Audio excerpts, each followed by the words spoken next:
नमस्कार बच्चों, कैसे हैं आप सब। मैं उम्मीद कर रही हूँ कि आप बहुत ही खुश हैं और स्वस्थ भी हैं और अपने अपने घरों में सुरक्षित हैं। आज हम कर रहे हैं बच्चों हमारी हिंदी रीडर का पाठ 7 श्रेय। श्रेय क्या होता है? श्रेय यानी किसी और को अपने यश का भागीदार बनाना। यानी जैसे कोई काम किसी ने किया हो और किसी और को हम उसका श्रेय दें कि काम किसी और ने किया और श्रेय किसी और को मिले, वो रहता है श्रेय। यानी किसी और करे कोई और उसका लाभ किसी और के नाम किसी और का हो, उसे कहते हैं हम श्रेय। देखिए अरस्तु कहते हैं अच्छा व्यवहार सभी गुणों का सार है। अर्थात यदि कोई अच्छा व्यवहार करता है, उसका व्यवहार बहुत अच्छा है, तो उसके अंदर सारे गुण हैं। यानी उसके जितने भी गुण होते हैं वो सारे गुण उस व्यक्ति के अंदर है जिसके अंदर अच्छा व्यवहार करने का गुण होता है। यदि वो अच्छा व्यवहार नहीं करता कोई व्यक्ति, तो वो कितना भी गुणी क्यों ना हो, कितना भी काबिल क्यों ना हो, वो किसी के भी साथ क्या नहीं होता, व्यवहार अच्छा नहीं करता है। इस वजह से किसी के भी प्रेम का पात्र नहीं बनता। इसलिए यदि आपका व्यवहार अच्छा है तो आपके अंदर सारे गुण हैं, और यदि आपका व्यवहार अच्छा नहीं है तो आपके अंदर कोई भी गुण नहीं है। अब देखिए आज जो हम कविता पढ़ने वाले हैं श्रेय, उसके कवि हैं अज्ञे। ये कवि परिचय देखते हैं बच्चों। पहले कवि परिचय कि कवि अज्ञे।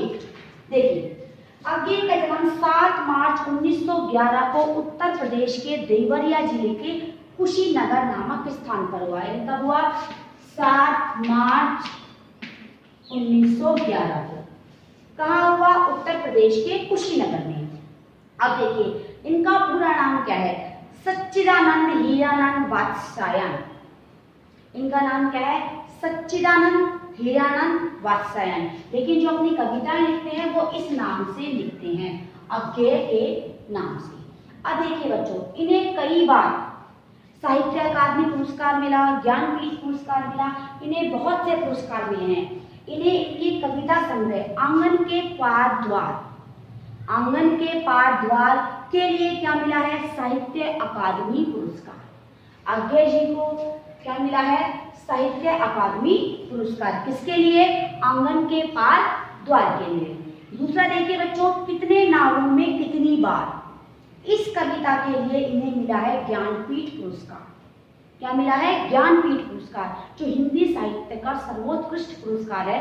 ज्ञानपीठ पुरस्कार वो मिला है इन्हें कितनी नावों में कितनी बार। अब देखिए महावृक्ष के नीचे, हरी घास का क्षण भर आदि इनके प्रसिद्ध काव्य हैं। जयदार इनका प्रसिद्ध कहानी संग्रह है ज2। अपने अपने अजनबी, शेखर एक जीवनी, नदी के द्वीप आदि इनके प्रमुख उपन्यास हैं। 4 अप्रैल 1987 को इनका निधन हो गया। कब इनका निधन कब हुआ? 4 अप्रैल 1987 को। यानी 7 मार्च 1911 को ये पैदा हुए और 4 अप्रैल 1987 को इनका निधन हो गया। अब देखिए बच्चों, श्रेय जो कविता है इसमें हम क्या करते हैं, कभी कभी क्या करते हैं कि कोई काम नहीं करते, कुछ भी नहीं करते, इसके बावजूद भी उस कार्य का सारा श्रेय हमको मिल जाता है। हम कुछ तो बड़े होते हैं कि हमें इस कार्य का श्रेय मिला है, लेकिन कभी कभी हमारा मन हमें कचोटता है कि शायद हम जो श्रेय ले रहे हैं, यानी जो कार्य हमने किया है, यदि हम उसका श्रेय ले रहे हैं तो ये गलत है। और फिर हम सबको बताते हैं, कभी कभी हम बताते भी देते हैं कि ये कार्य हमने नहीं किया है, तो वो अच्छाई की पहचान है। इसी तरह से कहा है अच्छा व्यवहार। यदि आप किसी दूसरे के किए गए कार्यों का श्रेय ना लेकर उसे ही दिलवाते हैं तो वो भी क्या होता है? अच्छा व्यवहार। अब चलिए इस चैप्टर को पढ़ते हैं बच्चों। देखिए, कहा किसी ने पेड़ तुम इतने बड़े हो, इतने कड़े हो, न जाने कितने वर्षों से आंधी पानी में सीधे खड़े हो, और हाथ सिर ऊंचा किए अपनी जगह पर अड़े हो। कवि कहता है कि किसी ने पेड़ से कहा कि तुम इतने बड़े हो, कितने बड़े हो तुम? बहुत बड़े। और कितने कड़े, कितने कठोर हो। कड़े अर्थात कितने कठोर होता है पेड़। देखा है आपने पेड़, अपने आसपास बहुत सारे पेड़ आपने देखा होगा कि पेड़ कितना कठोर होता है। न जाने कितने वर्षों से आंधी और पानी में सीधे खड़े हो। आंधी आती है, पानी आता है, तो हर चीज अपनी जगह से मूव कर जाती है, अपना स्थान परिवर्तित कर लेती है। आंधी में हवा में उड़ जाती है, पानी में बह जाती है, लेकिन पेड़ क्या है, एकदम से खड़ा है, आंधी में भी खड़ा है और पानी में भी खड़ा है। और हाँ, सिर ऊंचा किए अपनी जगह पर अड़े हो, और अपना सिर ऊंचा कर रखा है और अपनी जगह पर अड़े हुए हो, यानी वहां से बिल्कुल भी ना हिल रहे हो ना डुल रहे हो।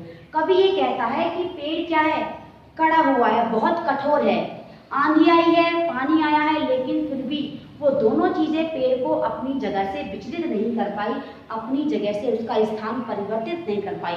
और कितने वर्षों से तुम जैसे खड़े थे वैसे के वैसे खड़े हो। देखिए आगे, सूरज उदय होता है, चांद बढ़ता घटता है, ऋतुएं बदलती हैं, बिजली गिरती है। सूरज उदय होता है, सूरज रोज सुबह आता है, शाम को वापस चला जाता है। चंद्रमा भी हर 15 दिन में घटता है, पूरा अमावस्या आती है, फिर धीरे धीरे बढ़ता है तो पूर्णिमा आती है, यानी 15 दिन में घटता है, 15 दिन में बढ़ता है। यानी चांद भी अपनी स्थिति में परिवर्तन लाता है, सूरज भी अपनी स्थिति में परिवर्तन लाता है, सुबह आता है, शाम को जाता है। ऋतुएं भी 6 ऋतुएं हैं, हर महीने 2-2 महीनों के बाद ऋतुएं परिवर्तित होती हैं और साथ में बिजली गिरती है। सब कुछ होता है तुम्हारे साथ, लेकिन तुम अपनी जगह पर अड़े के अड़े हो, तुम अपनी जगह से जरा भी विचलित नहीं हुए। सूर्य के आने जाने का, चंद्रमा के घटने बढ़ने का, ऋतुओं के परिवर्तित होने का या बिजली गिरने का तुम्हारे ऊपर कोई भी असर नहीं होता है। तुम कितने कठोर हो, तुम कितने अड़े हुए हो अपनी जगह पर, और तुम सब सहते हुए विनम्रता की हरियाली को ओढ़े लोह स्तंभ की तरह खड़े हो, अपनी जगह पर अड़े हो। तुम सब कुछ सहते हो, सूर्य का आना जाना, बारिश की बूंदें, हवा के झोंके, गर्मी, सर्दी, बरसात, सब कुछ सहते हो, लेकिन उसके बाद भी हरियाली को ओढ़े हुए रहते हो, ताकि लोगों को हरियाली मिले, लोगों को छांव प्राप्त हो सके। लोगों के लिए तुम सब कुछ सहते हो, उसके बाद भी कैसे खड़े हो, लोह स्तंभ, लोहे के स्तंभ जैसा होता है लोहा, जिस तरह खड़ा रहता है स्तंभ की तरह, उसी तरह तुम भी क्या कर रहे हो, जैसे थे वैसे के वैसे खड़े हो। किसी भी स्थिति का तुम पर कोई भी असर नहीं हो रहा है, ना कोई भी स्थिति तुम्हें अपनी जगह से विचलित कर पाई है। पेड़ कांप उठा, अनहोनी को भाप उठा, पत्तियां चुप न रह सकी, सर्र सर्र का शब्द गूंजा। देखिए, पेड़ कांप उठा, ये बातें सुनकर पेड़ एकदम कपकपा गया कि कहीं कोई ऐसा तो नहीं होने वाला, कोई मैं कुछ बुरा करने वाला हूँ, कहीं कोई मुझे काटने वाला हो, या कहीं कोई तेज आंधी जो मुझे गिराने वाला हो। पेड़ क्या हुआ, कांप उठा था। अनहोनी यानी किसी बुरी चीज को, किसी ऐसी चीज जो नहीं होनी चाहिए, उसको सोचकर उसको भाग गया था कि ऐसा कुछ होने वाला है। पत्तियां चुप नहीं रही, पेड़ चुप रहा, पत्तियां चुप नहीं, और सर्र सर्र का शब्द गूंजा गया, क्योंकि जब पत्तियां सरसराहट की आवाज करती हैं तो दूर दूर तक पत्तियों के सरसराने की आवाजें आती हैं, पेड़ के लहराने की आवाजें आती हैं। नहीं नहीं झूठा श्रेय, मुझे मत दो, मुझे मत दो, मैं तो बार बार झुका गिरा, डालियां टूटी और मैं उखड़ा, सूखा ठूठ होकर कैसे उजड़ा। देखिए, पेड़ कह रहा है कि नहीं नहीं, इतना सारा श्रेय पेड़ को दिया कि तुम पर किसी चीज का कोई प्रभाव नहीं पड़ा है, तुम्हें आंधी, बरसात, सूर्य का आना जाना, चंद्रमा का घटना बढ़ना, बिजली का गिरना, कोई तुम्हें परिवर्तित नहीं कर सका, कोई तुम्हारे स्थान से तुम्हें विचलित नहीं कर सका। तो पेड़ को लग रहा है कि अब कुछ गड़बड़ होने वाली है, कुछ मेरे साथ अनहोनी होने वाली है। उस अनहोनी को भागने के बाद, उस अनहोनी का ज्ञान होने के बाद पेड़ ने क्या कहा, नहीं नहीं, मुझे तुम झूठा श्रेय मत दो। समझ आया, श्रेय यानी मुझे तुम झूठी तारीफ मत करो, मेरी मत दो, मुझे मत दो, मैं तो बार बार झुका हूँ, जब जब आंधी आती है तो मैं झुकता हूँ, जब तेज आंधी अंधड़ आता है तो मैं गिर भी जाता हूँ, मेरी पत्तियां क्या होती हैं, मेरी डालियां टूट जाती हैं, कई बार तो मैं उखड़ जाता हूँ और कई बार मैं पूरी तरह उजड़ जाता हूँ। जब आंधी आती हैं, बारिश आती हैं, झक्कड़ आते हैं और बहुत तेज हवाएं चलती हैं तो कई बार पेड़ों की पत्तियां, पेड़ों की डालियां गिर जाती हैं। तो पेड़ कह रहा है कि तुम मुझे इन सब का श्रेय मत दो। ऐसा नहीं है कि मैं इतना ज़्यादा कठोर हूँ लोहे के स्तंभ की तरह कि मैं बिल्कुल ही परिवर्तित नहीं होता अपने स्थान से, मैं अपने स्थान से परिवर्तित होता हूँ, मुझे इस बात का श्रेय मत दो। कई बार आंधी तूफान में मैं गिरा भी हूँ, कई बार मैं झुका भी हूँ, कई बार मेरी डालियाँ टूटी भी हैं, मेरी पत्तियाँ दूर दूर तक गई हैं और कई बार मैं उजड़ भी गया हूँ।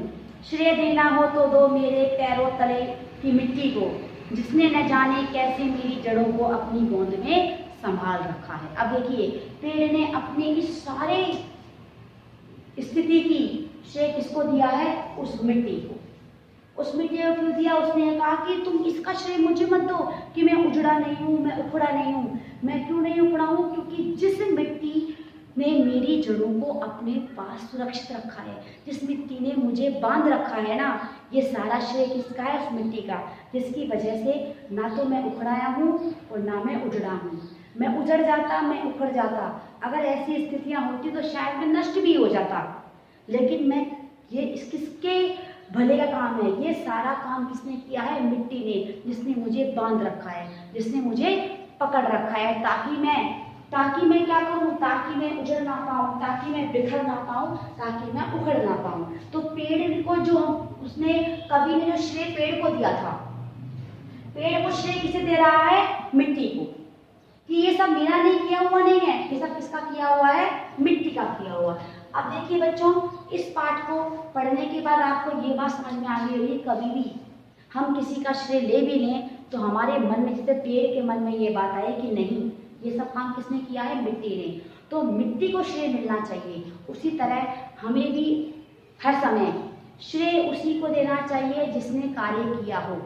यदि हम किसी दूसरे के किए गए कार्य का श्रेय लेते हैं तो वो बहुत गलत बात होती है, और उसका श्रेय हम एक बार दो बार लें, लेकिन सच्चाई सबके सामने कभी ना कभी आ जाती है। इसलिए सच का साथ दें, सही का साथ दें और निष्पक्षता के साथ अपने कार्य को करें। देखिए, इसका पहला शब्दार्थ है कड़े। कड़े अर्थात कठोर, वर्षों यानी बहुत वर्षों से। अड़े अर्थात एकदम अड़ा हुआ, बिना हिले डुले। लोह स्तंभ, लोहे के जैसा स्तंभ, लोहे का खंभा। अनहोनी, कोई बुरी बात। भाग उठा, जान गया था, पहचान गया था। उखड़ा, उखड़ जाना, अपनी जगह से हिल जाना। उजड़ा, बिल्कुल उजड़ जाना अर्थात नष्ट हो जाना। और तले यानी नीचे। इस शब्दार्थ के बाद, इस चैप्टर के बाद आप ये बात तो जान ही गए होंगे बच्चों कि अच्छा व्यवहार किसी व्यक्ति के लिए कितनी ज़्यादा मायने रखता है। यदि आप अच्छा व्यवहार करते हैं तो ये सब क्या है? सभी गुणों का सार है। इस चैप्टर के बाकी के प्रश्नों को हम करेंगे अपनी अगली क्लास में। आज के लिए इतना ही। Okay, thank you.